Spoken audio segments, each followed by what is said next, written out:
السلام عليكم ورحمة الله وبركاته.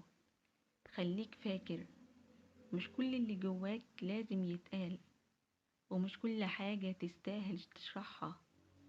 فاكر لما حكيت هم كبير وطلعت من الحكاية أتقل مما دخلت فيها، وتعلمت بعدها إن الحاجات العميقة تتقال للي قلبه أمان، أو تتقال لربنا وحسبنا الله وكفى.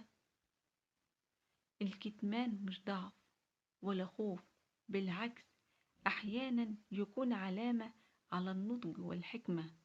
مش كل شعور أو فكرة أو هم لازم يتقال فورا، لأن التعبير عن كل شيء ممكن يثقل القلب أو يخلق مشاكل ملهاش لازمة. لكن في نفس الوقت الكتمان مش معناه كبت أو إحباط.